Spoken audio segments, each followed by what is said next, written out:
Welcome to the 2026 Hastings Public School Board Candidate Forum. I am Ben Welsh, President of the Hastings Education Association. On behalf of HEA, thank you for being with us tonight for our public forum. There are 9 community members running to fill 4 seats on the Hastings Public Schools Board of Education. We invited all 9 candidates to join us so that you, the Hastings community, could hear each candidate's response to the selected questions. We are grateful to all the candidates for accepting our invitation. They are Stacy Whithelm, Jody Graves, Andrew McCarty, Kitty Grace, Nikki File, Alicia Hughes, Abby Vosick, Bo Huffman, and Mike Murray. We have a few announcements before we begin. Our thanks to Hastings Public Access for recording our public forum. It will be accessible and broadcast on our YouTube channel for people to select and look at any time between now and the primary on May 12th. During the forum, please be respectful of the candidates and silence or turn off your electronic devices, and please don't use them during the forum. Also, please abstain from clapping after a candidate's response, as we want to give the next candidate their turn and for the moderator to be able to ask the next question. Speaking of the moderator, it is my privilege to turn our public forum over to our moderator, Mr. John Bonham. Please help me in thanking him for his time and commitment to our forum this evening.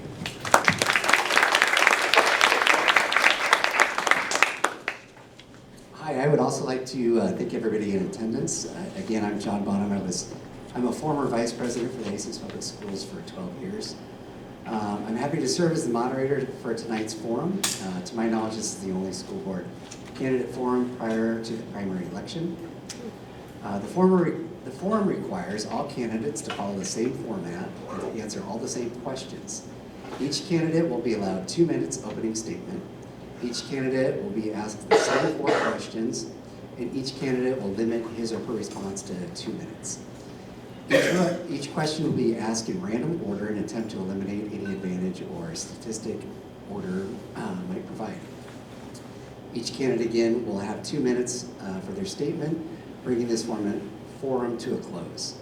The moderator, that's me, I'll ask all the questions, and Jade will be the timer for this. So she has 2 signs she'll hold up for you. The first one is you have 30 seconds left. The second one is your time's up. So when you see that sign, wrap up your sentence and cut you off there. Sound good? Okay, so to start, we'll start with opening statements for each candidate, and if it's okay with you, I'll just address you by your first name. So Mike, we will start with you. And you're... All right. I guess I'm lucky number 1. So I just first want to thank everybody for being here, coming out, trying to find out what we're all about. Shows that you care, and we appreciate that you're here. And I want to thank my other candidates for coming out tonight too, and I hope we all have a good evening. So, with all that being said, first time running for a school board. Don't really know what is expected. My name is Mike Murray. I'm 52 years old, married, be 25 years in June. Have a couple of kids. They both went kindergarten through 12th grade. I'm just a regular guy. I lost my notes, but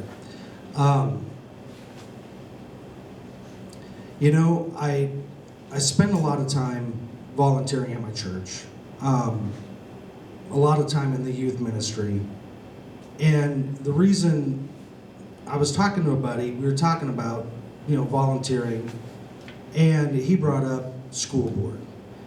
To be honest with you, I had never really thought about running for school board. But the more I thought about it, interacting with these kids, I just want to be able to give back to the community and do something. Then that's what I got.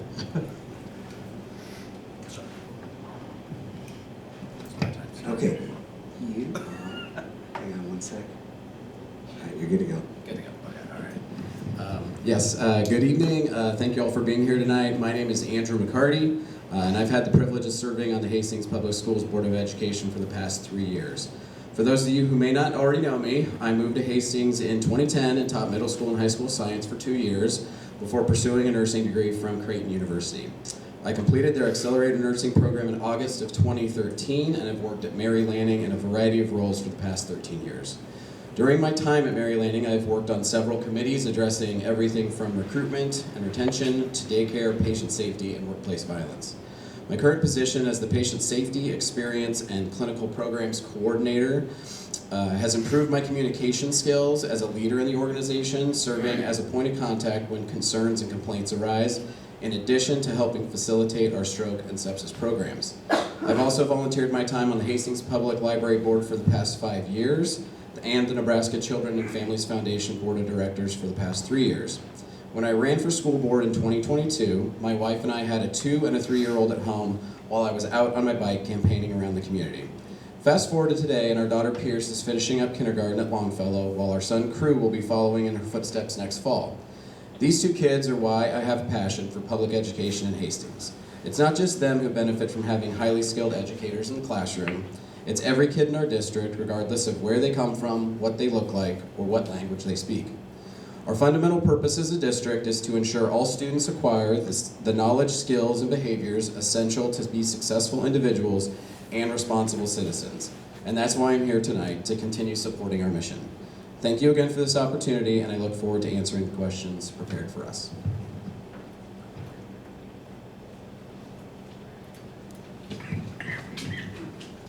Good evening, and thank you for being here. My name is Alicia Hughes, and it would be an honor to serve this community on the Board of Education. My desire to serve was shaped early. My father served for many years on both the City Council and the school board in Gibbon, and my parents modeled a life of faithful, steady service. That example stayed with me. I also knew from a young age that I wanted to be a teacher. In 3rd grade, Mrs. Dvorak made math come alive for me, and in 7th grade, Mr. Foster opened my eyes to the wonder of science. Their impact was lasting, and it's what led me to spend the past 17 years in education, including 15 years in public schools. Over that time, I've seen education change significantly.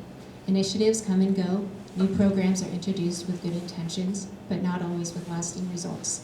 Too often, decisions are made far from the classroom, and resources are stretched in ways that don't always best support teachers or students. That perspective shapes my focus on 2 key priorities: teacher recruitment and retention, and fiscal responsibility. When it comes to teachers, compensation matters, but that's not the whole picture. Support from administration, a healthy school culture, manageable workloads, and minimizing unnecessary outside pressures all play a role. We often talk about the needs of students, and rightly so, but we must also recognize and support the well-being of the teachers who serve them every day. Second, fiscal responsibility. With a budget of roughly $70 million, we have a responsibility to steward resources wisely. I believe my experience in the classroom, my understanding of education in schools in our community, and my commitment to thoughtful, principled leadership will allow me to serve this district well. Thank you for your time and consideration.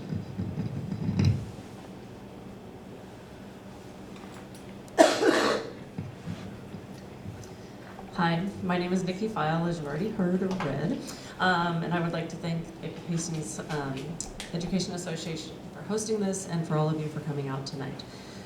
My husband Mike and I have 4 children: Lucy, who's 21, Brogan, who's 19, Georgia, who's 17, and Brick, who are 15. We have been living in Hastings for the past 20 years. During that entire time, I've been a physician assistant. That is, that I work with in the medical community. I've been working in pediatrics that entire time. I have always been interested in running for the school board. I want to do my part to find ways to improve Hastings Public Schools and encourage the things that are working well. My children have and are attending this district, and I have been blessed to see so many wonderful things at Hastings Public Schools. My kids first started out at Longfellow, then at Hastings Middle School, and now my 2 kids that are left in the public schools are at Hastings High. In my work with children and teens, I have been an advocate for Hastings Public Schools. I encourage kids to take advantage of all the school system offers.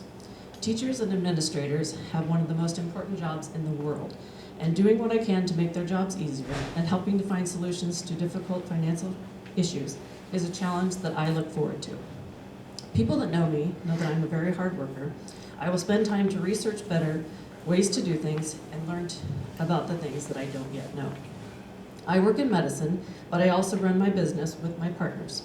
So I have to make difficult financial decisions, and I have to work with HR issues. I have served on several boards in the community and know how to work with others, even if their opinions are different from mine. I feel strongly that by working together, we can make our school system work for everyone. Hastings Public Schools is already a great place to work and to send your kids. But with the input of the community and stakeholders, we can strive to make it even better.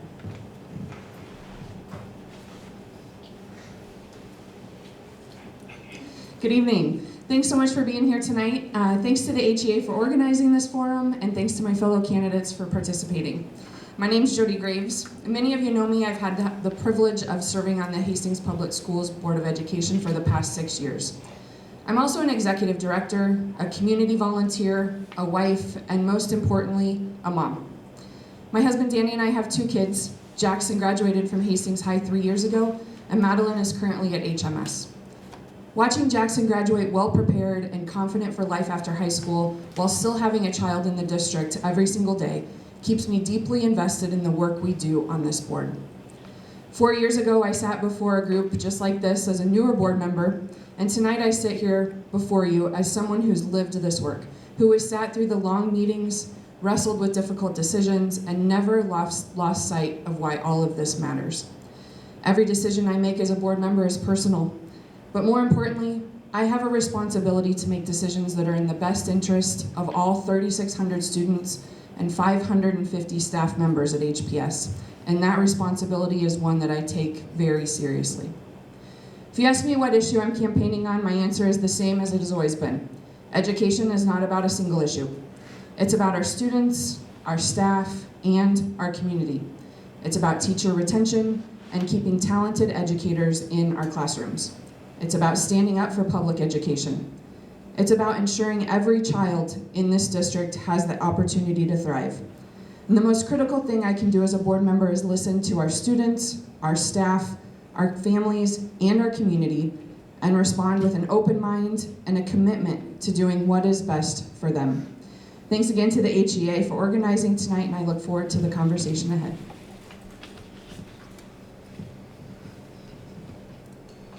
Good evening, everybody. Thank you, the Hastings Education Association, for having this forum and all of you for coming out. My name is Dr. Kitty Grace, and I am a lifelong educator. I'm a parent of 2 Hastings Tigers, Alyssa Hoffman and Ariana Hoffman. I am a wife of an associate dean at Central Community College, Brian Hoffman, and I'm a dedicated community volunteer. For 13 years, I've watched my children flourish in this district, from navigating dyslexia with the help of incredible specialists at Longfellow to finding their voices in varsity show choir and in sports. My children's experience has been a 10 out of 10, and I'm running for school board because I want to ensure every family in Hastings can say the same. With a PhD in communication studies and over 23 years in Hastings as an administrator, professor, and coach at Hastings College, I don't just understand education, I live it daily. I've developed strategic plans, navigated complex budgets, and served on the Teacher Education Policy Committee. And I want to bring that professional expertise to the board. I'm not just a candidate, I'm a mom who spent 8 years organizing the PTO breakfast at Longfellow, giving spirit fingers at show choir performances. And this last Saturday, I entered my cheer mom era when my youngest earned a spot on the cheer team. I love this district. My goal is to empower every student with CATS: curiosity, advocacy, transparency, and scholarship. I look forward to working for our community, and if you'll have me as a member of the HPS School Board, I'd be deeply honored to shake my youngest daughter's hand as she crosses the graduation stage, May of 2029.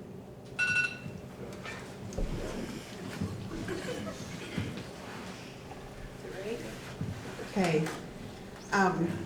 If we didn't have a time limit, I would catch us up with mine. I always seem to talk fast, but good evening. I'm Stacy Widhelm, and Something quick about me, I am a mother of 3 girls. I have 2 that have graduated from HPS already, and I have a 6th grader that is at the middle school currently. She gets to come to a lot of board meetings with me. She's in the back right now. So I'm raising up somebody who it will hopefully instill that community service in her and just learning what everything's about. Let's see. I'm also a local business owner who takes pride in the community involvement and supporting the community. But first and foremost, I'm a child of God, and in everything I do, I turn to God for His guidance and direction. I'm running for the school board to bring some steady leadership and a clear focus in academic excellence. Sorry, I get so nervous. Our district faces real challenge, but we have tremendous potential.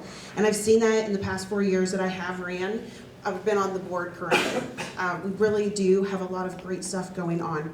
I'm committed to researching and asking questions. I'm a question asker. I think I would say that already. I just am curious. I'm curious as to why things happen, why are we doing certain things certain ways. And so I just ask questions, whether it's at the meetings or behind with quick phone calls. So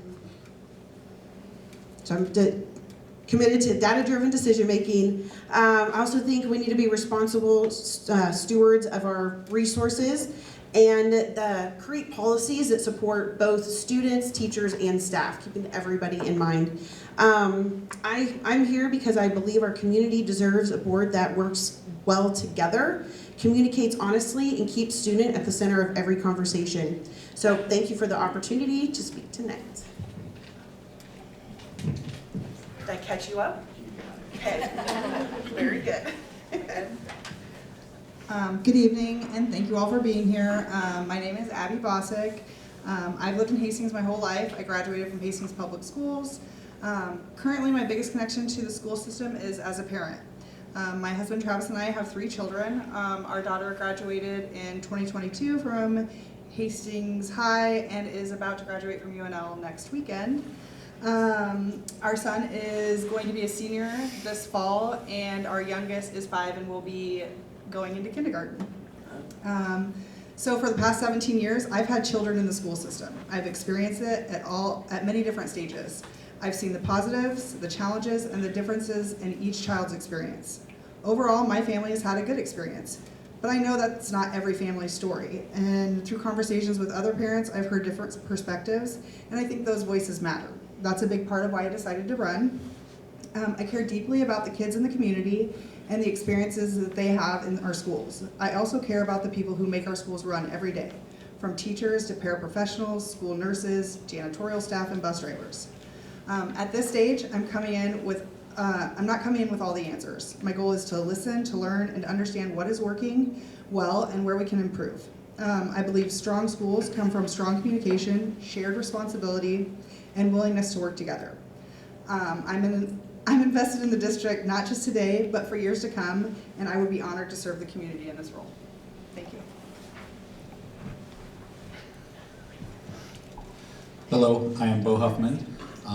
Thank you again to the HEA board for having us here tonight. Thank you to everybody that is willing to attempt to step into this role for the children of this town and stuff. I moved to Hastings here about 20 years ago, and we've pretty much adopted it as our hometown at this juncture. I moved here to own and operate the GNC stores, and have now created the One Great Nutrition, and I've worked with a lot of the different kids that have worked for me throughout the years. Education is an ongoing thing and can be not only done in the classroom but elsewhere as well, that I believe. I truly have some great people that have come through the Hastings Public School systems, worked for me, and have went on to do great, wonderful things, whether it's become doctors and or other educators and stuff like that as well. I have a couple actually teaching currently in the Hastings Public School system. I was in the Navy, so I have a lot of real-world knowledge and experience. I've worked with every single person of every literally ethnic background, religion, creed, things of that nature, so I really would think that would be a good fit to get involved and work with everybody else that's here as well. So again, it's a totally different life experience than I think a lot of people have possibly had over the years, and I want to, try and imply and implore that into things as well. I can't believe I'm getting a 30-second because I usually talk super fast. So, I just appreciate the opportunity. I appreciate everybody that showed up here tonight. Again, appreciate everybody else that's running for a school board position, and we hope whoever is elected does a great job for this town and the students as a whole.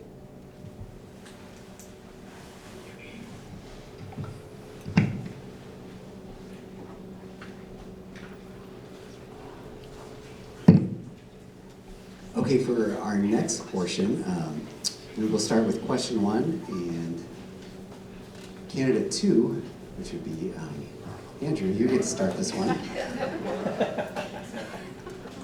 So the question for the room is, describe 2 or 3 attributes or behaviors you possess that would make you the best candidate for the Hastings Public School Board. I think I remember something similar being asked last time, and I know quite a few of us had shared some of our strengths. So being a Mary Lanning employee, we're a Gallup strengths-based organization, so I can give a shout out to Becky in the back of the room there.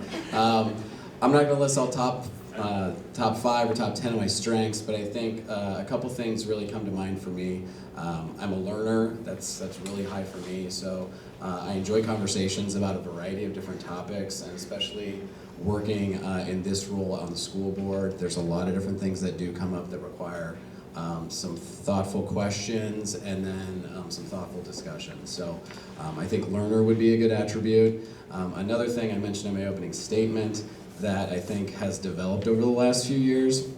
So one of my roles at the hospital, if you caught that, is I'm the primary complaint person for the organization. So over the past few years, that's really taught me a lot of lessons in listening and patience and trying to find some understanding and also come to resolutions for people, because obviously, the board's gonna make decisions. I mean, I've been on the board for a few years now.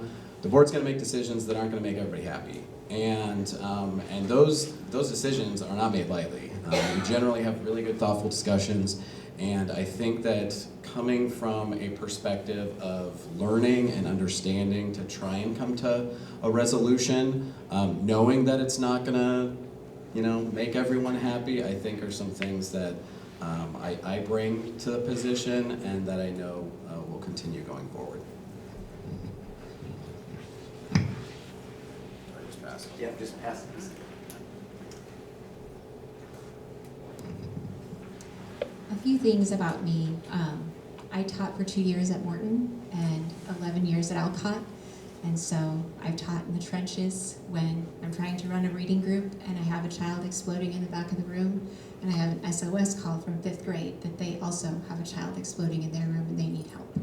And so I understand the daily challenges of both teachers, but also the students who came into my room who felt comfortable enough to explode in my room because I was their safe place. I also enjoy finding solutions. And like Andrew said, a solution may not be comfortable or exciting to everyone, but you want to make a compromise that will benefit the most people. And finally, I really enjoy connecting with people. I come from a biblical worldview, but understand that not everyone shares that same perspective. And so I love to hear people's stories, where they come from, why they believe what they believe, and what shapes their decision-making process. And it's fun for me to learn new things from people that I may not have come across in the community before and find a solution together.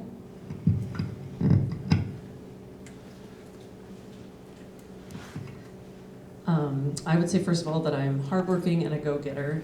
People that know me know that I don't sit still very well, and I have to be doing something all the time. So I would use that to try to do as much as I could for the school system. I don't like to be idle. I don't like to not have something to occupy my time. So I'm always finding new things to do and trying to always keep myself busy. So I would work very hard to do whatever is needed for the district. Secondly, I would say I'm very determined. My mom would say that's a good and bad thing. I was maybe a little difficult at times because I was so determined. But that also means that I want to get things done, I want to find the answers, and I want to, I don't like to be told no if there's some way to find or to do something. So I would find solutions to things that don't look like they have a solution right up, right in front of us. Lastly, I would say I'm a good listener. A big part of my job every day is working with kids and families. That's what I do every day, all day. And so you have to be a good listener. You have to be able to listen, to understand what problems they're having, to come to a diagnosis, to treat them the best. So that would be something else that I would be bringing to the school board, is listening. I have a very diverse set of friends, and I work well with lots of different people, and I feel like I can connect with many different people, and I like to hear their stories as well and understand where they're coming from, what they need, and how I can best help them.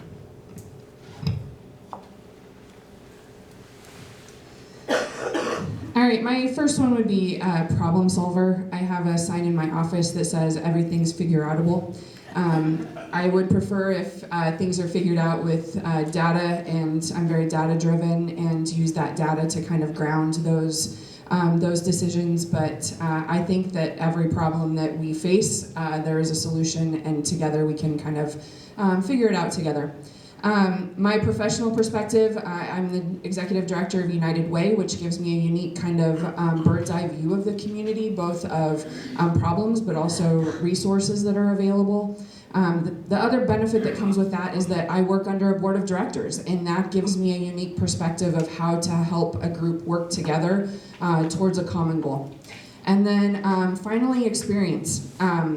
It takes time to get to know how to work on this board, to get to know how the district operates, to get to know budgets, to get to know contracts, things like that.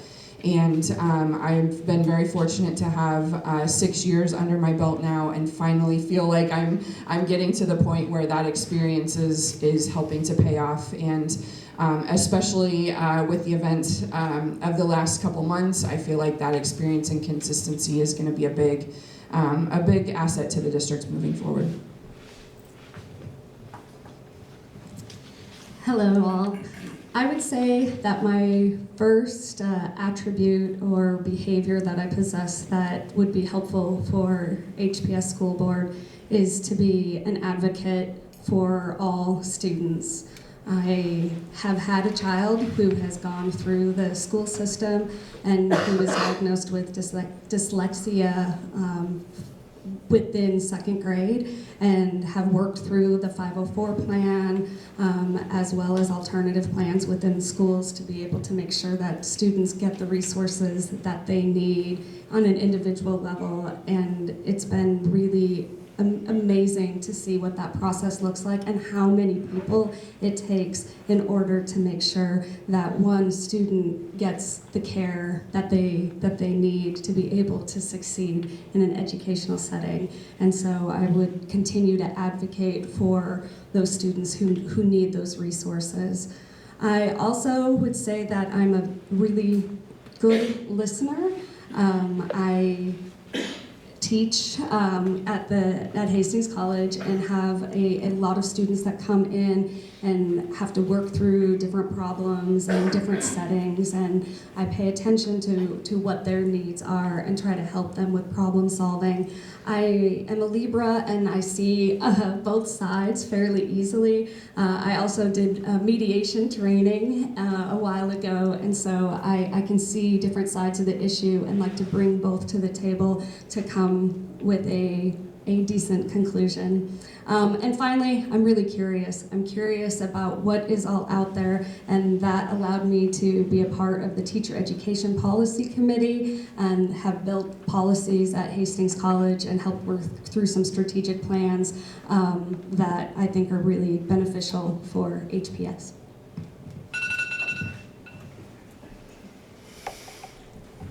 I'm going to turn this way this time, because maybe I'll go over. I came up with 5, so I'll narrow it down. I'm on the experience. When I first decided to run again, I thought, I'm just learning. I mean, there's so much, and and so much more you're gonna learn, and then dealing, like, yeah, so experience that I bring to the table, that I just am 4 years ahead in that, and we have learned a lot, but I know there's still more that I'd like to dig in. I'm like, okay, this is what I'm gonna focus on this time, because I need to know more about such and such. I think more of it's like financing, for the finances, that's a big thing. I would then say my connections within the community. I'm basically from Hastings, but I moved away. I was in Dallas. I moved back in 2007, and I ran a women's boot camp. So I met a lot of people, and I was able to build relationships with those women, and we still get along. And so we talk, and I understand like different perspectives and different point of views, and understand it. Also understanding different perspectives, because I think there's always two ways. You guys see something different than I see up here, and it's coming to terms on like, we're not always going to agree, but we have to on the board, and learning there. And then just listening skills. I'm a good listener, and then I ask questions. So I digest, and then I'm like, okay, now what about this? Since Andrew threw in the strengths, I did take the strengths since the last time, and mine is ideation, so I come up with a lot of good ideas. That was 4, sorry, I can't count.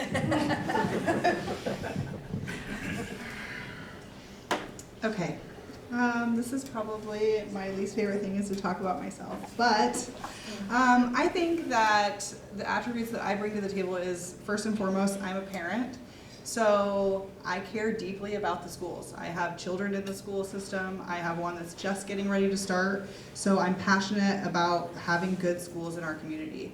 I also have built a lot of good relationships. I've spent most of my life prior to my current position in customer service for 20 years. And I met many people and built genuine relationships with them. And I feel like that gives me a broad perspective to draw from. I just know people from all walks of life.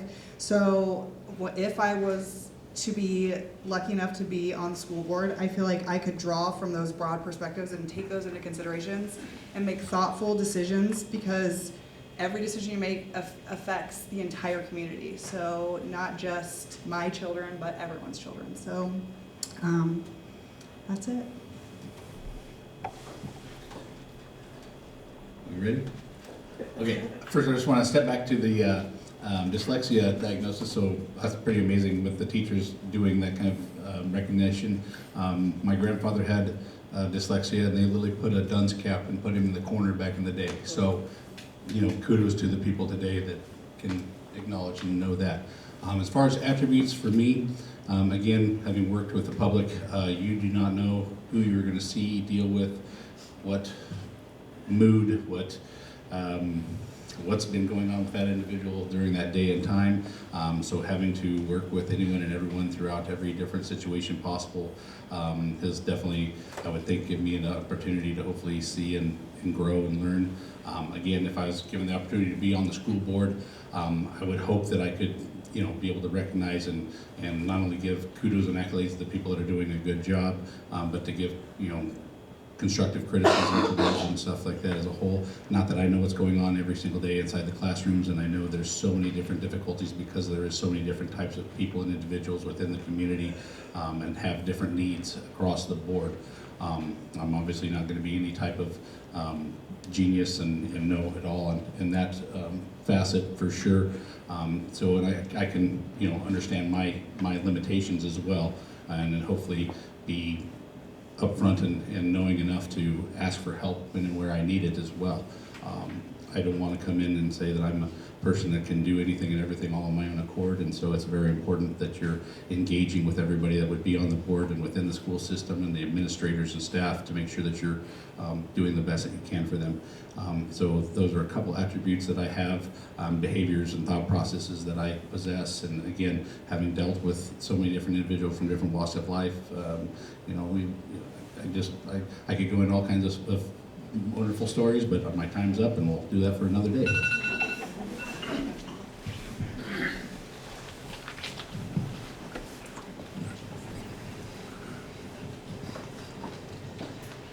All right, as far as a couple of attributes or behaviors, I just feel that I am a pretty down-to-earth guy, pretty common sense. I'm empathetic. I can see kind of both sides to an issue, but I also will choose facts over feelings like 90% of the time, even though sometimes those are the really hard decisions to make.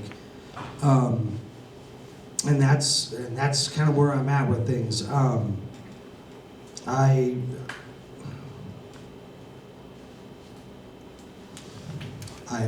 apparently lose my train of thought sometimes too.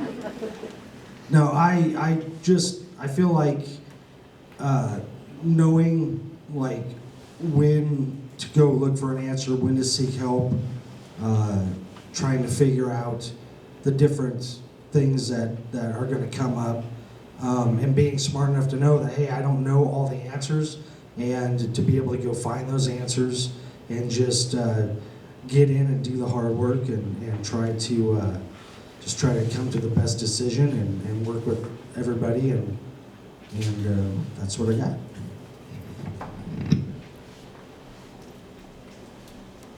Okay, for question 2, we will start with Kitty. Question is, if you are elected to the HPS Board of Education, what issues or needs would you have the highest priority?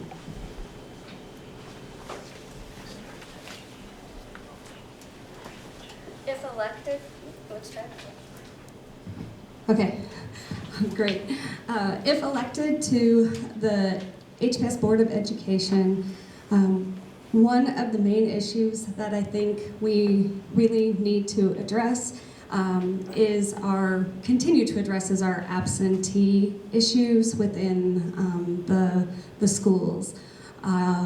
There are a lot of students, especially as they get older in the system, that are not always attending.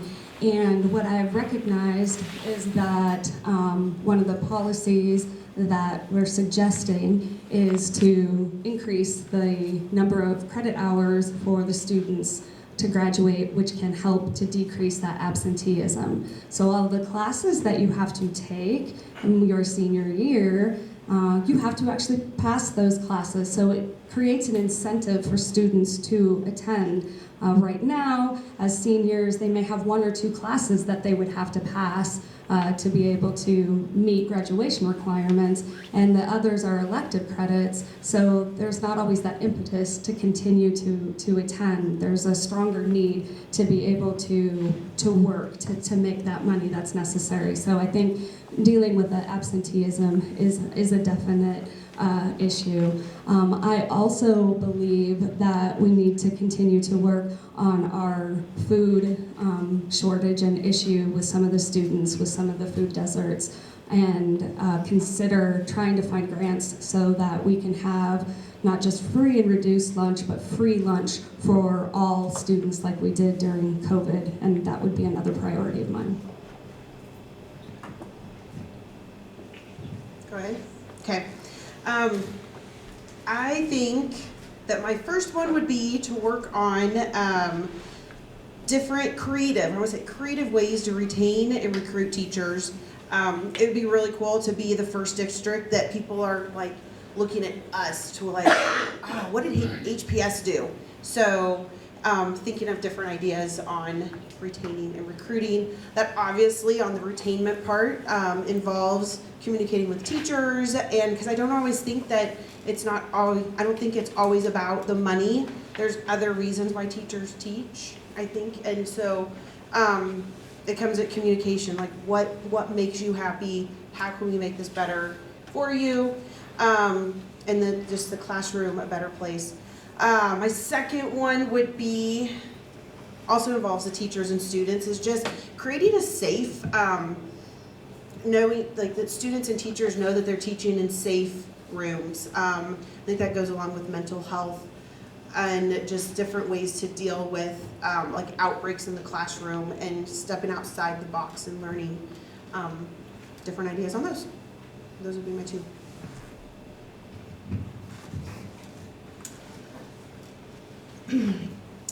So as I kind of said in my opening statement, I really want to come in and learn and understand first. So I don't really want to come in and pin myself down to a specific priority. However, I do have some things in mind that I'd like to get a better understanding about.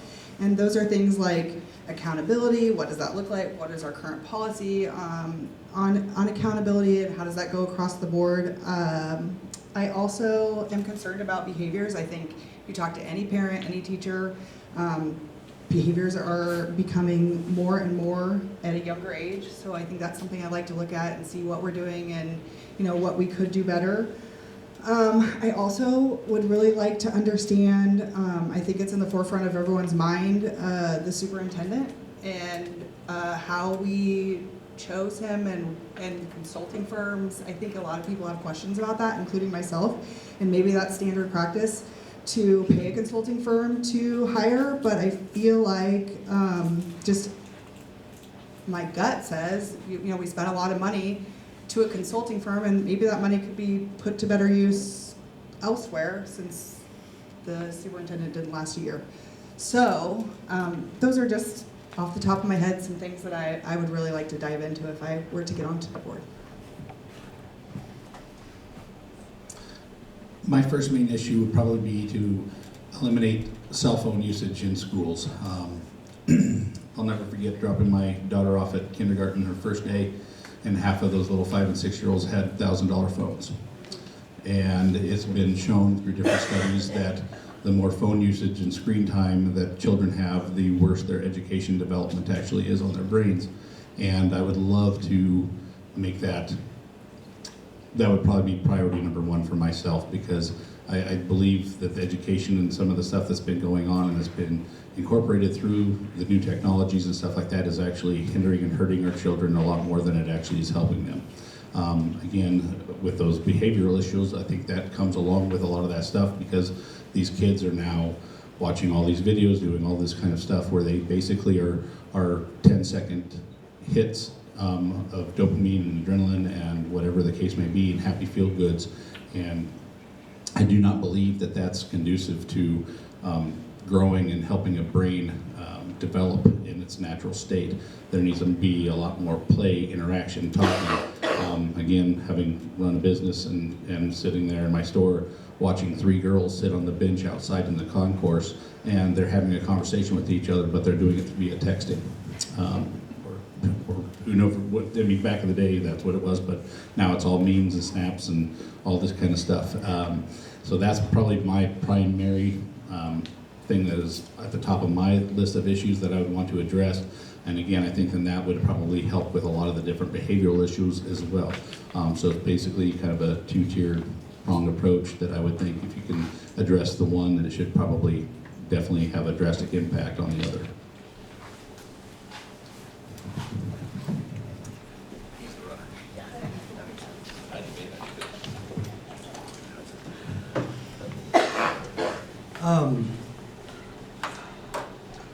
If I'm elected, the first thing, I guess, the most pressing thing that I've researched right now is just the teacher, the staff shortage. We have to be competitive, obviously, with regards to pay and benefits, but we seem to be having a problem keeping teachers. The second thing, I'd like to find out what the kids think. Are they learning? Do they feel like they are learning the things that they are going to need as they go into the future? Part of that being, I was reading there was a 1.7 million people are retiring. A lot of those are blue collar jobs. Are we more focused on sending kids to college? Are the kids that aren't showing up to school, are they not showing up to school because, they know they're not going to college? Or, what is that issue? And then can we also focus on maybe getting those kids that aren't headed to UNL into some kind of a work program or a trade of some kind, and focus on those type of issues. So.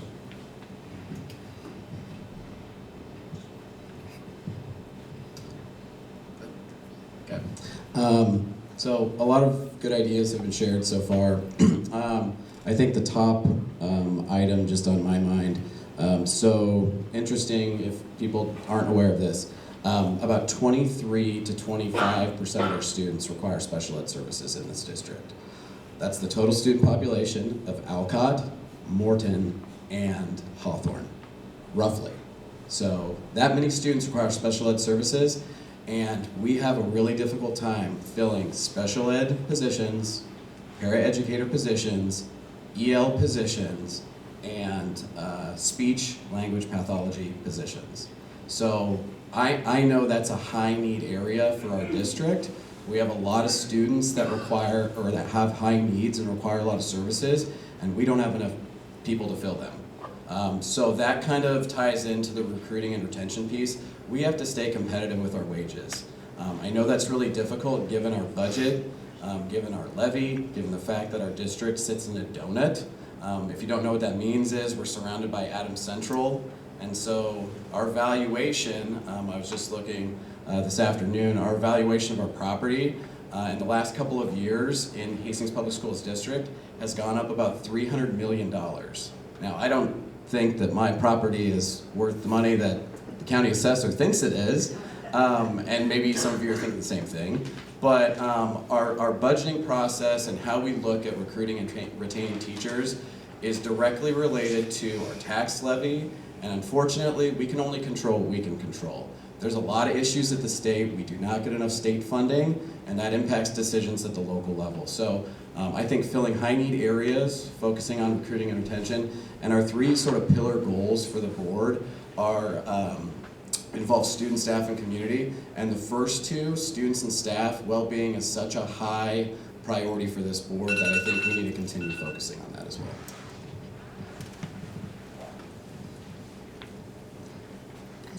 As a teacher, teacher well-being is a high priority for me, and it's always a nice talking point, but it's always just stayed a talking point.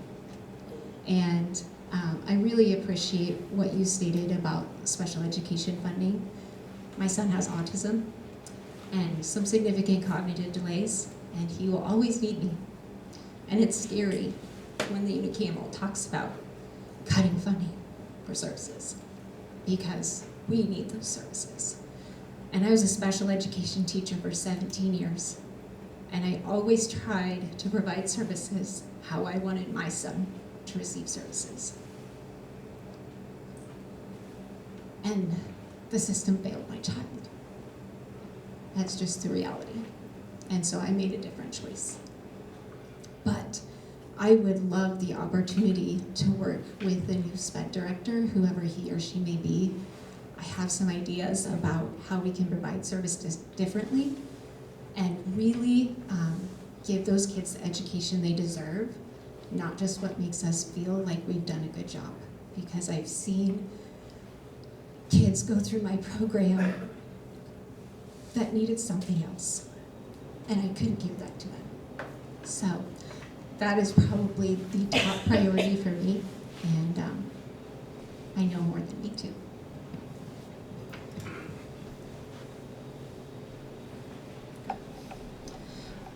I would also say that the attendance at Hastings Public Schools is a big issue for me. Obviously, as I said before, I work with kids every day. We see kind of the repeat offenders in our office that aren't coming to school. And there's many reasons that they aren't coming to school. I think anything that we can do to work with these families to kind of get more to the root cause of what is the issue, why are we not coming to school, and trying to find them where they are so we can get their kids in school to help them recognize that daily attendance is so important, and if they're not in school, they're not advancing, and that they're making all the problems worse. So working both in the system and with the families to come up with some more creative solutions to the attendance issue. As many people have said already, teacher retention and recruiting, we obviously have to have good teachers in our school, which we do have many, many, many amazing teachers. But continuing to keep those good teachers here and get new teachers, potentially, working more with Hastings College. I'm sure we are already doing that, but adding, as much as we can to encourage more teachers to come into our system, see what good things we have there, trying to keep the culture the best that we can. If we can't offer them more money, finding different ways to help them be able to teach the classes they want to do, or find the things that make them love their job more, so we can keep them there and engaged and wanting to stay at our system.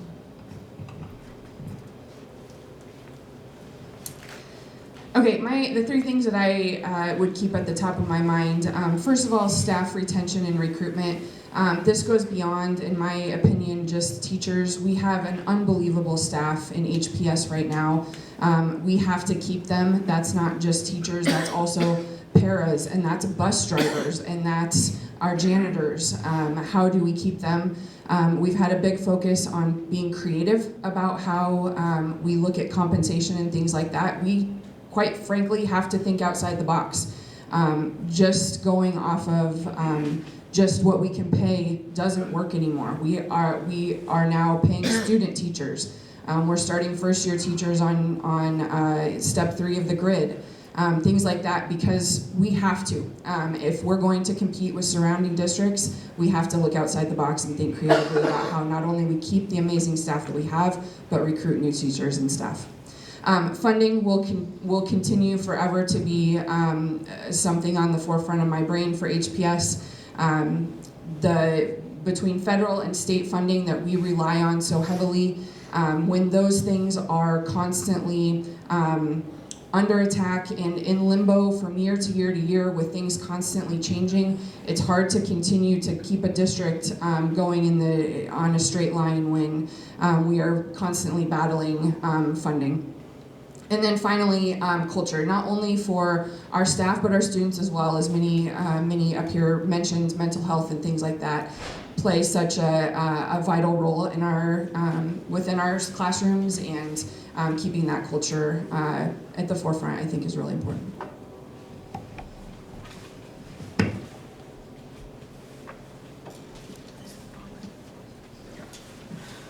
Okay, our next question, we'll start with Nikki.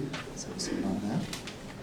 As HPS begins its next 5-year continuous improvement cycle and strategic planning, what goals would you like the Hastings Public Schools to adopt to make sure students acquire the knowledge, skills, and behaviors essential to be successful individuals and responsible citizens? Well, this continues with my previous answer, the attendance. We cannot be knowledgeable, we can't be skillful, and we can't have great behaviors if we don't go to school every day. If we don't learn to go to school every day, we don't learn to go to our job every day, we don't learn to go to our college every day, we don't learn to, fulfill all the requirements of just life if we're not doing that every day in school. So we need to foster a policy of coming to school regularly and learning and getting that as a standard of behavior so you can be more successful going forward. Secondly, I would say we need to meet students wherever they are. We have a lot of high ability learners, but we also have, as said earlier, a lot of children that require special education. They're all incredibly important to our district, and they all can be successful, and they can all be successful in different ways. And as Mike said earlier, not everybody's going to college, and that's great. There are many great systems at CCC that the Hastings Public is already working with to funnel these kids to CCC and all those things.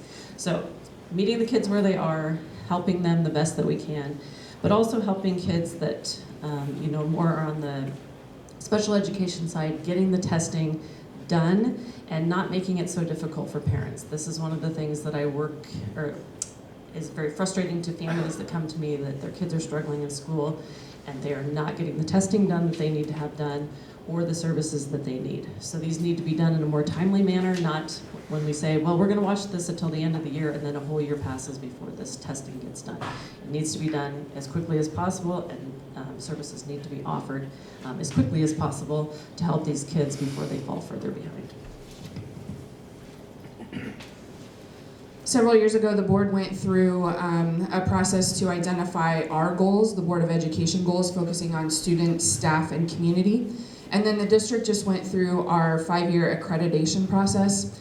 We're at a really unique opportunity right now with a leadership transition and things like that, that we can have a little bit of a reset to focus for the next 5 years. We have a really unique opportunity to say, where do we want to be 5 years from now, and how do we get there together? Sometimes I think there's so much noise going on with all of these different goals and things. How do we funnel all of that together and kind of all be rowing the boat in the same direction? And we're at a unique opportunity right now to kind of reset to do that together. The other thing that for me came out of the accreditation process was consistency across our district. How do we make sure that we have really amazing things happening at Alcott, and really amazing things happening here at Lincoln, and really amazing at Watson, but how do we make sure that all of those things are leading together so that when all of those kids funnel together to the middle school and then on to the high school, they're all prepared the same, all of the kids have been kind of prepped in the same way, they've had the same curriculum together, and they're all ready to go. I think that that will be a really important focus of the district going forward, and I think we're just in a sweet spot right now to be able to move forward together.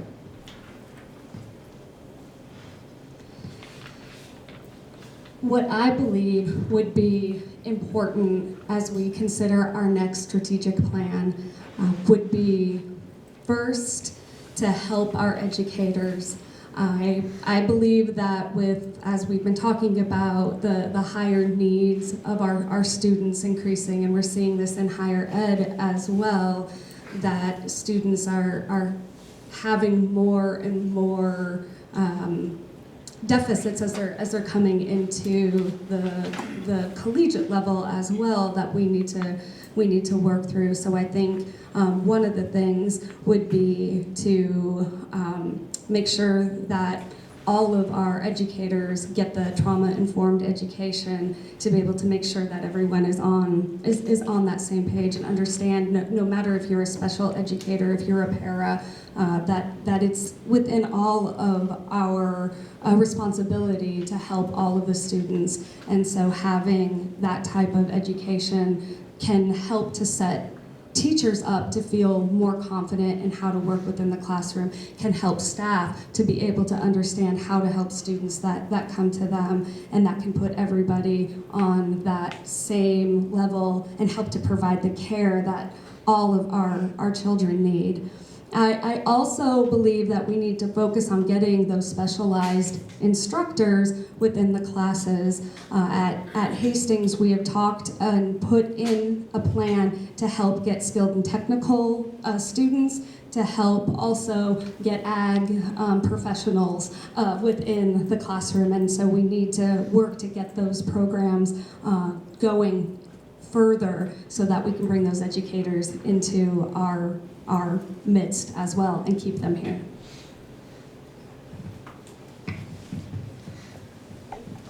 Okay. I'm just taking this last part. The behavior is essential to be successful individuals and responsible citizens. That part leads me to first think, are students graduating knowing what our country was founded on, and like how our governments ran, and just how to be those good citizens. And so I am on the civics committee, and it is something that like we're working on trying to vertically align, so what they learn in grade school, they're ready to learn what they should be learning in middle school and then on up to high school. So that's I think is very important to graduating responsible citizens. I think Nikki made a good point. I think it's important to be teaching our students accountability, because that's a life lesson. And showing up to class is one of the smallest things, but because we don't get very far if we're not showing up to our jobs, or showing up for our friends, or showing up for family. And so I think that's a good accountability, and to raising the bar with just higher expectations for our students. And I think that's safe. It's okay to put more expectations on them. As teachers, you know who your students are and who you can do that with and not, but I think that's an okay thing. And that's all.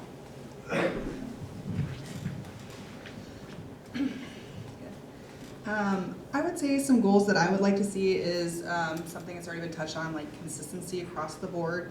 I think that goes for, teachers and administration, students and parents. I'd like to see more accountability across the board. I think clear expectations are important for kids. I think all the evidence shows that kids thrive when they know what's expected of them. And sorry, I lost my train of thought. I knew it was going to happen, so that's out of the way.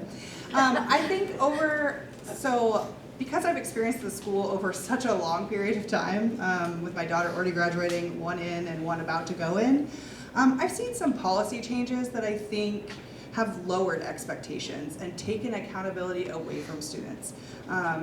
Specifically, I've noticed like the late work policy has changed a lot. Retakes, for example. I think the reason behind it was good in purpose, but what it does, specifically for my children, my son especially, I'm saying this paper is due, and he's saying, it's okay, Mom, I can turn it in later. And guess what? He can and still get full credit. So I think those are things that, to be good citizens and successful in the workforce, your boss isn't going to take your work 2 weeks after it's due. So I think those are things we need. We need accountability from the students and parents. I think we need to hold parents a little bit accountable too. We talked about behaviors quite a bit. And I think, teachers, we put a lot on our teachers, and yes, they play a part, but we as parents have a responsibility to teach our children how to be respectful, how to be accountable, and how to behave in classrooms. So those are some goals I think would be great.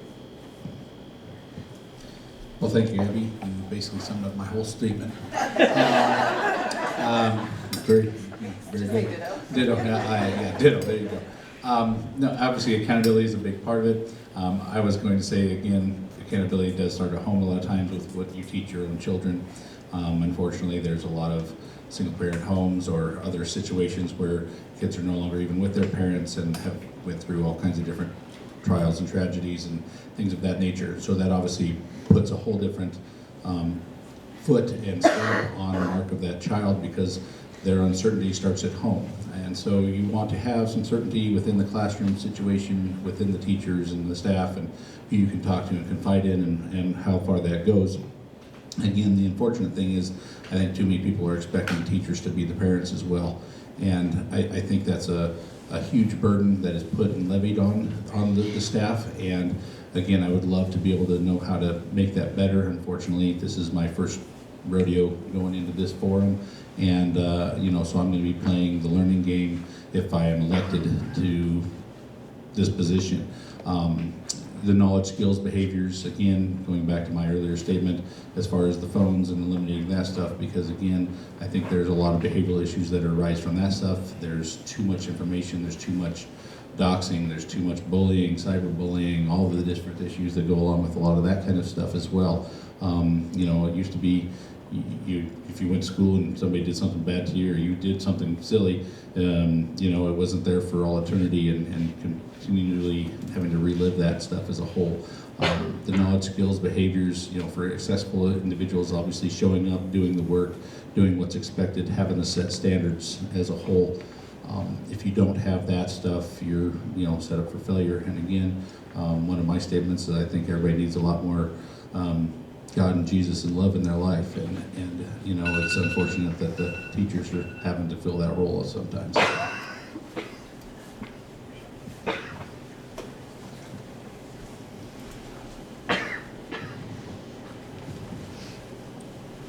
Ditto. But honestly, what everybody is saying, we need to hold the kids more accountable for their actions. We need to, we really need to hold the parents accountable, and build more of a sense of community where, hopefully the parents want to be more involved. They want to come in, they want to see what's going on, and they want to get and be active in their child's education. And I think that's an important thing. I mean, I don't know, when we were, you know, when our kids was in school, it was like, yeah, the biggest issue was getting angry at the middle school, the drop-off lane, you know, and then you just drop your kid off and that was that. And that's an issue we need to figure out too, but just to, I think a lot of the problems start at home. A lot of the problems the kids have are beyond their control. And I think a lot of parents are, you know, it's just, this is daycare. And we've got to figure out a way to kind of change that behavior. And I know that's a tough one to do, but I would like to see us at least try. Okay, so a few things I wrote down, and I'll maybe touch on a couple items that some people mentioned already. I'm going to put on my library board hat for a second, board member hat. I think literacy is the great equalizer. And so we've made exceptional gains the last few years with tackling literacy at our early elementary levels. And I would like to see that, and I know that there's going to be teachers going through more training in the upcoming years. And we're going to allow for some professional development for that to happen too. But I think literacy is such a huge focus because, again, for those people that may not know, our district is very challenging. Our free and reduced lunch rate at this school we sit in right now is 80%. So when we talk about behaviors, when we talk about attitudes and accountability and all those things, we have a lot of students that are coming to school that don't know if they're going to have a meal when they go home. So it's really tough for teachers, paraeducators, administrators to work with parents and family members, and we want to get more people engaged, but we have kids that are coming from some really difficult situations. So I said 80% at this school, it's 52% across the district. We can't address all the poverty problems in this community, but everybody should know that there are poverty problems in this community, and kids bring those issues into the classrooms. So when I said literacy is the great equalizer, we have made tremendous gains, like I said, in the early elementary levels. I'd like to see that improved to the late elementary and into the middle school because I'm a parent of small children and I know reading does wonders. I have a 5 and a 6-year-old. They're amazing kids. We read to them all the time. We get books at the library all the time. We're very engaged parents also. I know that not all parents in the district are as engaged as we are. So bridging the gap, like some people said, you know, how do we make those connections with parents to bring them in? We're up against some challenges with poverty and other social issues, and I think that if we continue to focus on literacy, it will bleed into some of those other areas that we may be low in math and science scores that I know also need improved. I would like to take the sentiment of cell phone usage a step further, and I understand that we cannot completely eliminate the use of technology in schools. However, I would like to take a concerted effort to really reduce screen time in schools. It goes beyond cell phones. And students need textbooks. They do not need curriculum online. Students need paper and pencils. And the research bears this out as far as fine motor planning, memory processing, so many things. I had student teachers in my classroom whose fine motor skills were so poor that I was cutting things out myself after they had cut them out because they had such a lack of fine motor skills. I was just boggled by that. Also, just thinking about expecting excellence, and not just from your high achievers, but everyone, even kids like my son, who at his most recent re-eval redid something because, quote, my mom won't accept that. And he was right. So kids rise to the occasion. They're extremely resilient. If you set high expectations and enforce how important those are, they will do it. And it's just such a pleasure to see. And I would like to have that for more kids.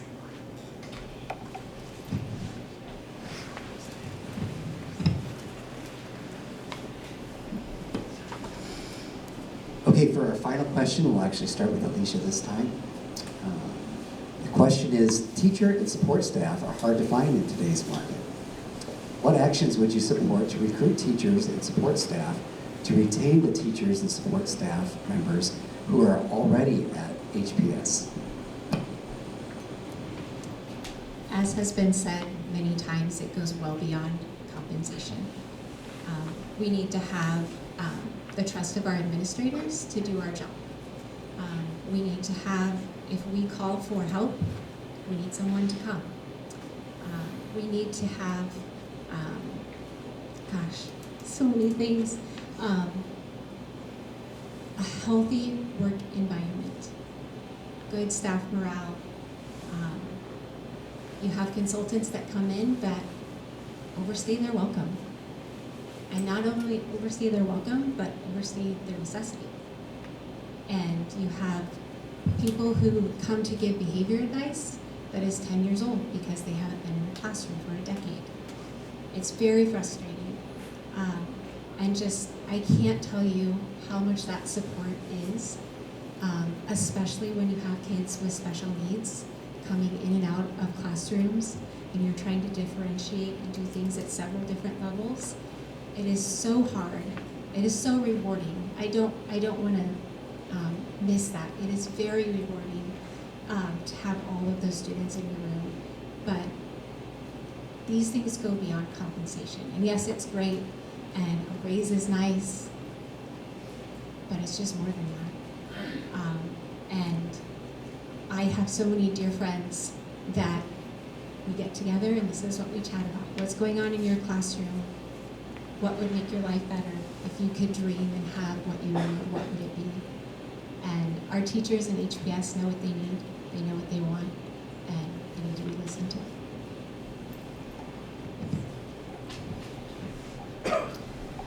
Okay, like Leisha was just saying, so building and nurturing good culture within the schools is going to be one of the best things to keep your teachers there and keep them happy and wanting to come to work and wanting to be good teachers, as well as staff and paras. I think the para to teacher pathways is a great way to potentially recruit paras who know that they have the chance to become a teacher if they put the work in at the schools and can attend college while they're becoming, they can work as a para while they're becoming a teacher, and that they have that chance to progress and make more money and potentially continue with the school. With the teachers themselves, finding different opportunities for them to advance. So finding ways that they could potentially make more money or that they could take on different positions where they could use all of their skills.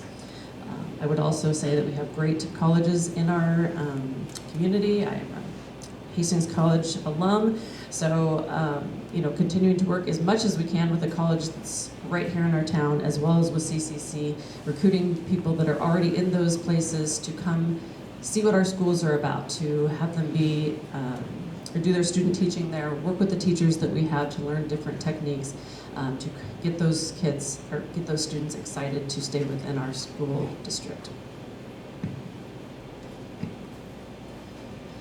All right, so a lot of this has been touched on tonight already, but just a couple quick overviews. I touched on some of this earlier. Competitive compensation, of course, we have to be competitive. Balancing that with our fiscal responsibility to our taxpayers obviously is important. As it's been said again, that teachers and staff do this for more than the paycheck, but of course that's important, and we have to be remain competitive in the market. We have to think creatively beyond that, how we recruit our staff, things like growing our own, paying student teachers, we're already doing, offering great benefits, the educator pathways, things like that. We are just going to have to get creative. The things that worked 20 years ago don't work anymore. And this teacher recruitment and retention is not an HPS problem. This is a nationwide problem. And so we're not the only ones doing this. So what ideas can we take from other parts of the country that are working and bring them back to Hastings? Of course, culture matters, culture for our staff, culture in the classrooms, that all matters. But then one thing that I haven't heard yet that involves everybody sitting in this room is the community support. It takes all of us being cheerleaders for our education community to help our educators. Every one of you sitting in this room can be a cheerleader for our educators. That helps morale. Every time that somebody posts something on social media attacking our schools, every time that somebody posts a negative thing or spreads a rumor or whatever, that takes that morale down a little notch.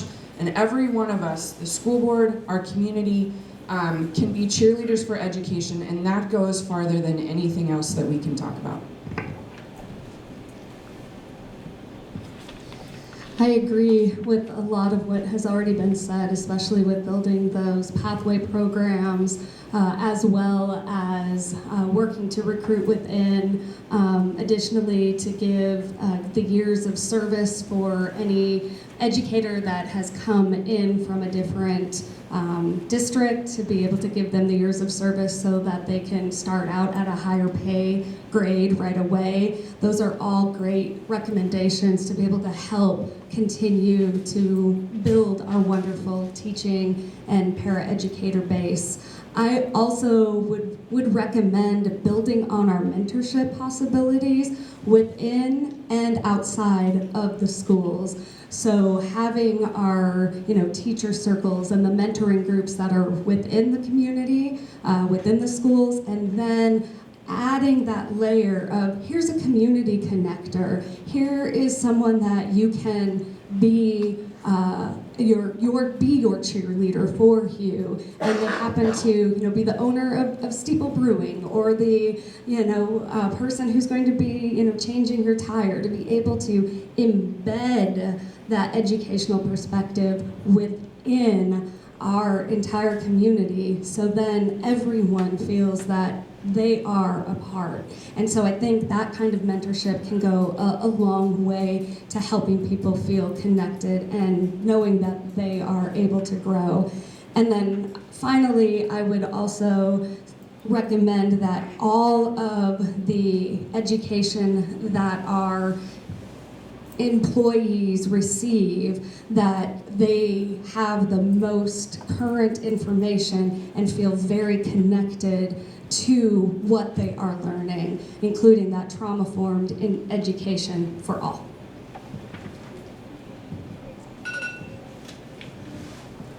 Okay. I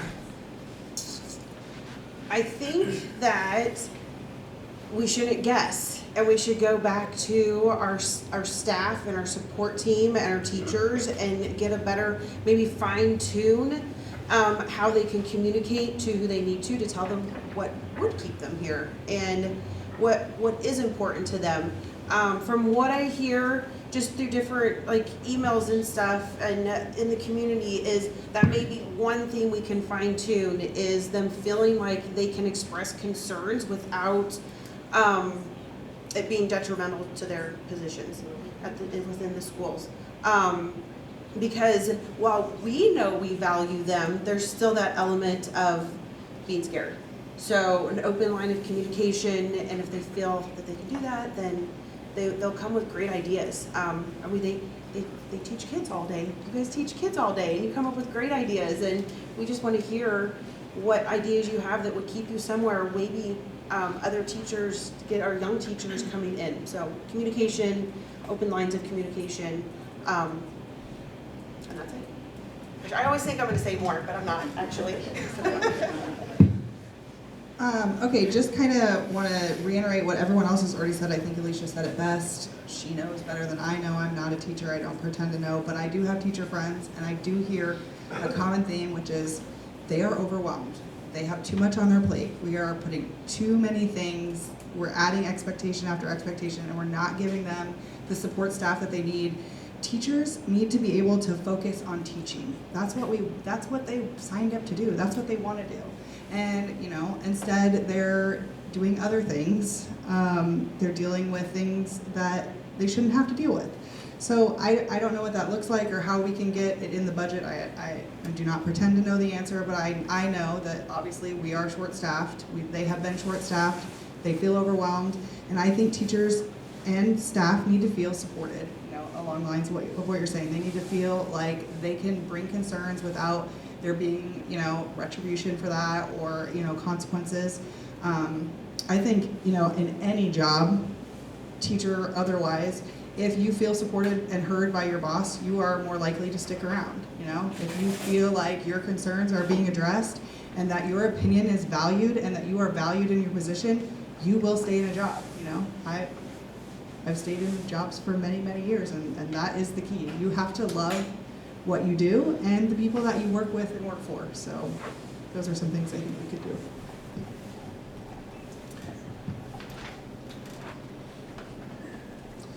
Having been an employer, it's always hard to find the correct people and fit for the job.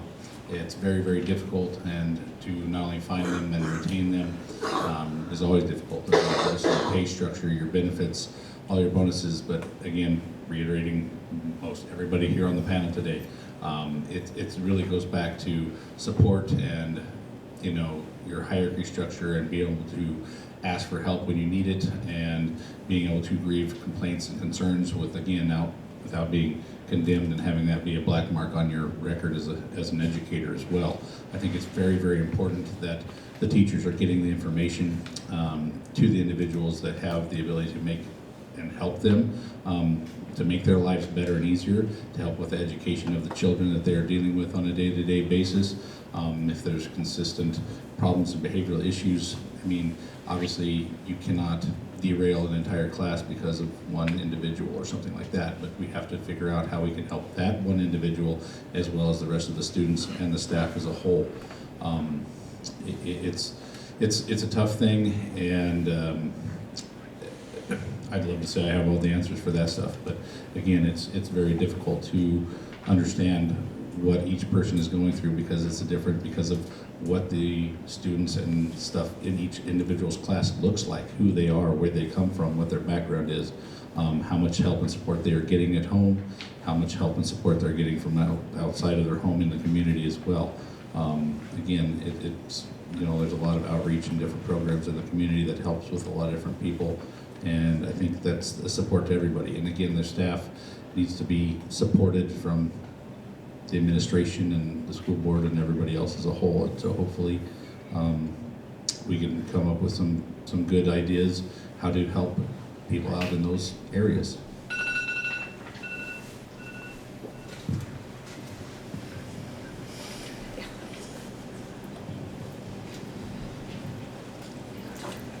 We've heard a lot of, you know, people saying, you know, pretty much the same thing. I'm sitting here listening. We have some teachers up here, and you can hear when they talk the passion. They love what they do. And if we're going to keep them, we have to listen to them. And we have to do whatever we have to do to get them the help that they need. I mean, I've had a few other teacher friends, and they're begging for help. They're dealing with issues that they don't need to be dealing with. And I don't know what all the answers are, but I think a good first step would at least, and as the board, you know, if I'm there, come talk to me. Tell me. I think all of us, if you're on the board, you need to have that open door, let them come in, and then work your butt off to figure out how to fix it. That's how we keep the teachers. That's how we keep them. And once that culture is built, then when we go to hire new teachers, they're gonna want to come here because they'll talk. And they say, hey, come work at HPS because we actually care and we're gonna fight for you and your career. So that's how we keep teachers. Okay, a little tough being the last person. I'm just going to start by saying, for the few years I've been on the board, you will hear consistently in different communities and Nebraska School Board Association meetings and things like that. Hastings Public Schools has a very good reputation. The board has a very good reputation. And I'm not taking credit for that because that precedes me. the board has been recognized as a very stable board for such a long time. And so I think that speaks volumes, obviously, to the community, the people that decide to, run and be in these positions. But that's well known, not just in Hastings, but across the state of Nebraska. So I think staff know that, and I think one person up here did kind of name the elephant in the room. But given recent circumstances, I think staff knows that we have a stable board. I think staff trusts that we're making right decisions. And I think that everyone affects culture, and it starts from the board down. It doesn't start from the superintendent down. It starts from the board down. And that's why I have a lot of respect for anybody that serves in these positions. I have a lot of respect for people that want to throw their name in the hat. And one of the board norms I just want to point out to people here. We review it every month. It's in our board packet, but one of the things on our board is to be an advocate for public education. Public education. And so if people are in positions where they're not fully invested in public education, then I think that's doing a disservice to our staff. And we have to have a good working relationship with our HEA because that's how we keep teachers. The board has to have good working relationships with our HEA. I know other people mentioned different things about pay and benefits. We made some recent decisions about sick days also. I think bringing in restorative circles and including board members in on those restorative circles with staff would be very helpful as well. And then, as other people touched on, just pathway programs for students and existing staff to get into the field of education.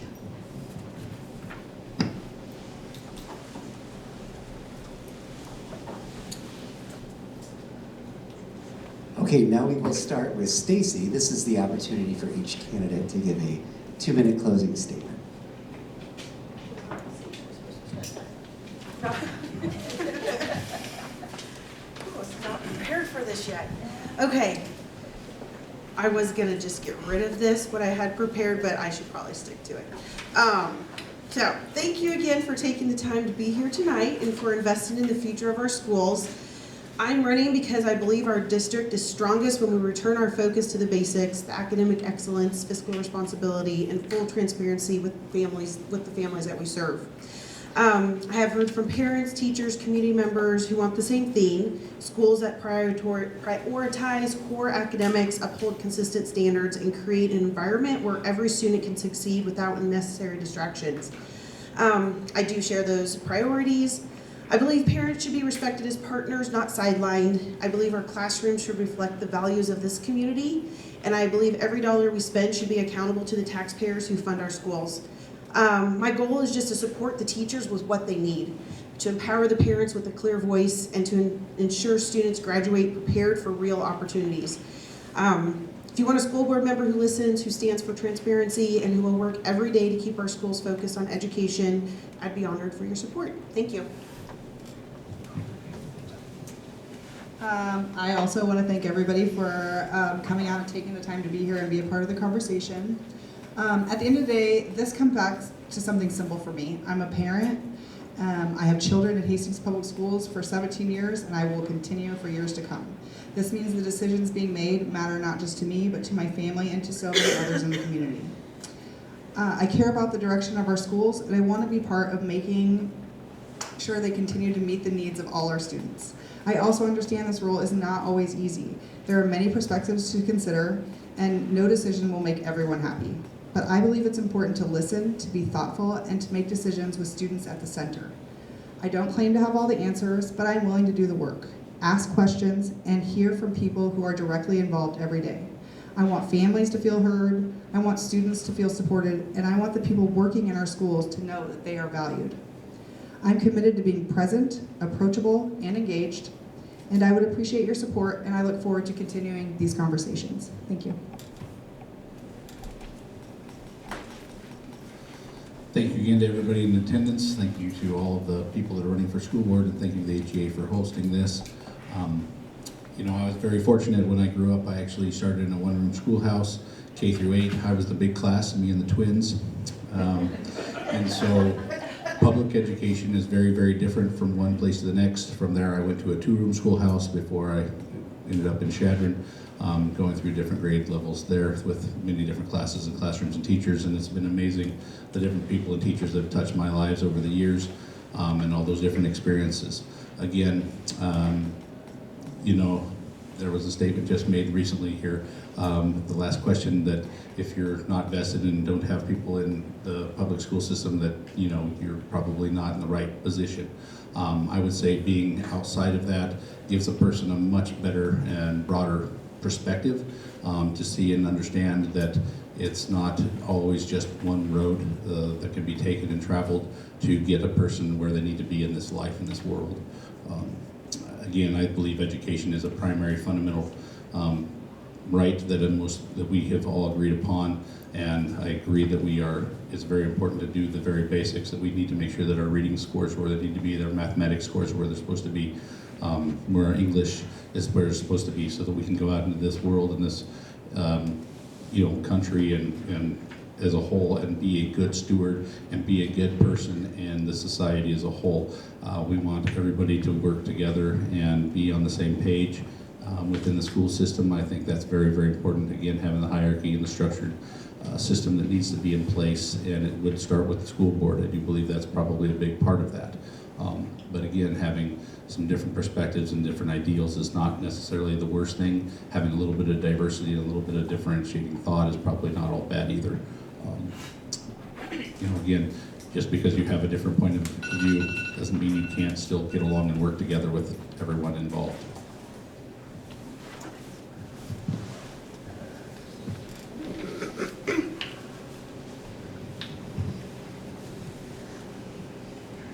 All right. Well, first and foremost, thank you for hosting this and giving us all an opportunity to speak, and thank you to all the candidates for showing up and doing that as well. And thank you for coming out and showing us that you care about who is going to be on the board. Obviously, I've got a heck of a learning curve if I get on there. I'm kind of a complete outsider. I'm not an educator. I'm just a working class guy looking for a place to serve and do something for my community. And I appreciate your consideration. If you do elect me to the board, I can just promise that I will work my tail off to make the right decisions and do the best for the kids in our community. Thank you.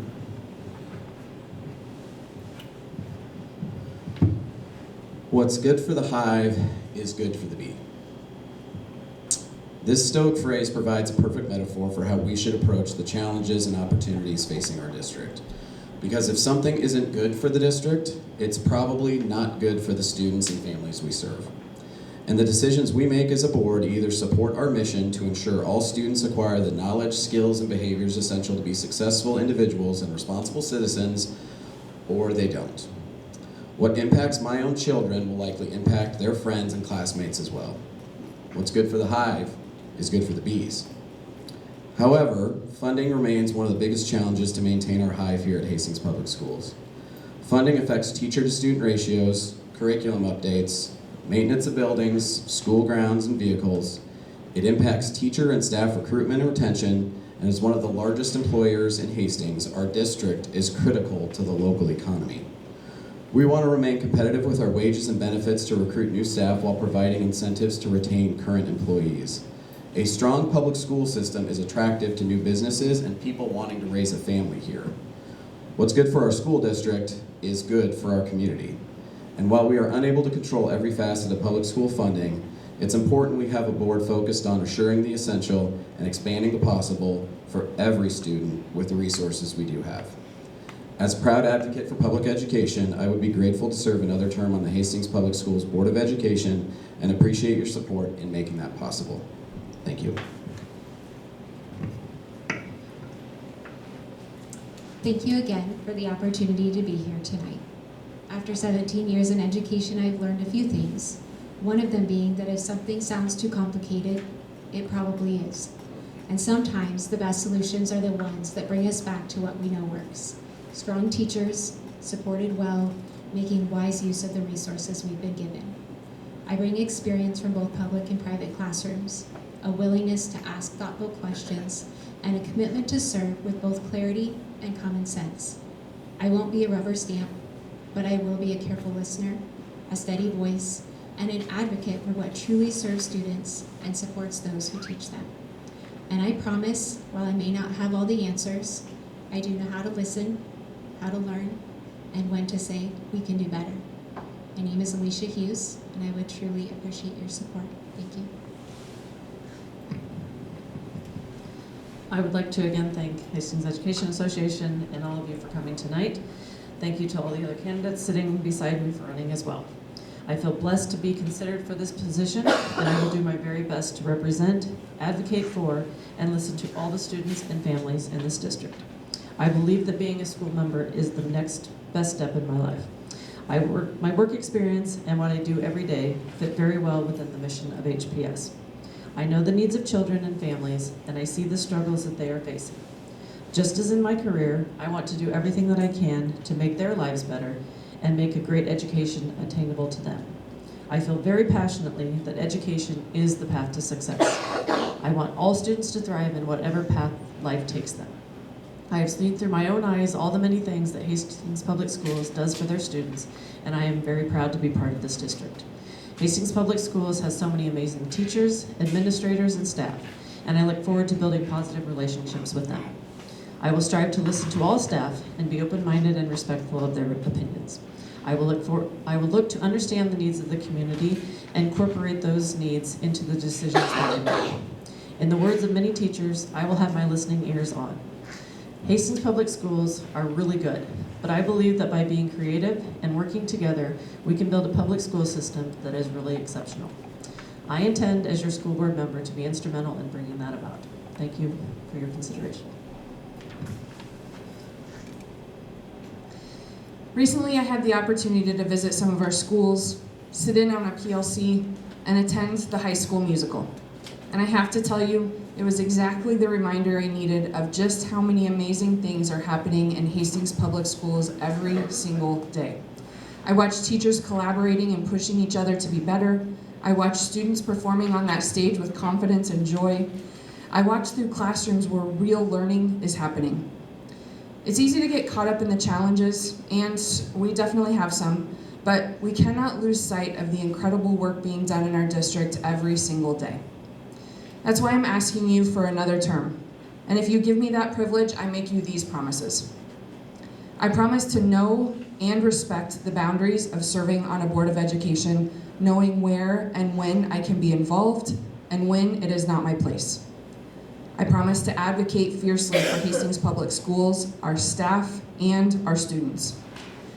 I promise to dedicate the time necessary to serve effectively, to research all sides of an issue, to listen, to understand the impact on all parties, and then to make an educated decision. And I promise to listen with an open mind to all sides. The future of our kids and our community depend on the strength of our public schools. I am committed to that future, and I humbly ask for your vote. Thanks for being here tonight. Over the last 2 decades, I've worn many hats in this community: professor, dean, PTO volunteer, show choir mom, and most recently, cheer mom. But the most important title that I want to hold for you all is to be an advocate. Serving on the school board isn't just about attending meetings, it's about understanding the why behind our policies. My why is seeing the success of every student, whether they're navigating disability, learning new math, or seeking the challenge of AP and dual credit courses to jumpstart their future. Why am I the right choice? Because I live education every day. I understand the service. My work on the Teacher Education Policy Committee at HC gives me a unique perspective on how to recruit and retain high-quality teachers that our district deserves. I understand strategy. I've spent years developing and implementing strategic plans and policies, and I'm ready to hit the ground running as we shape our future of HPS. And I understand struggle. I see the rising need for free lunch for all students, and I want to understand the why behind their absence. Why aren't they coming to school? because children's basic needs must be met before they can master any curriculum. I am committed to our public schools. I'm ready to be a positive leader for the HPS School Board, and I would be honored to earn your vote on May 12th. Thank you all.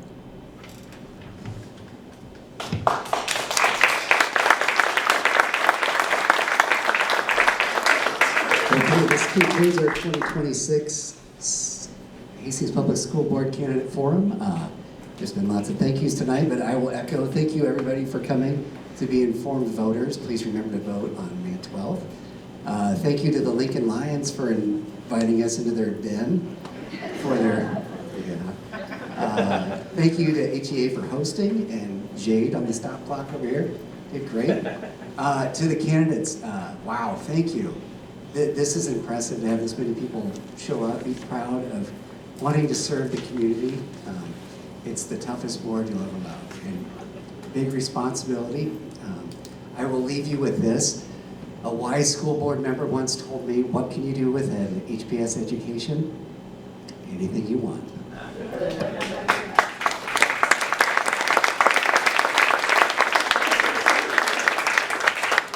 If anybody in the audience wants to help out, stack chairs in groups of 6 or 8, folding chairs in the back. So if you have time to stay with us to help, we appreciate it. But again, thank you for coming.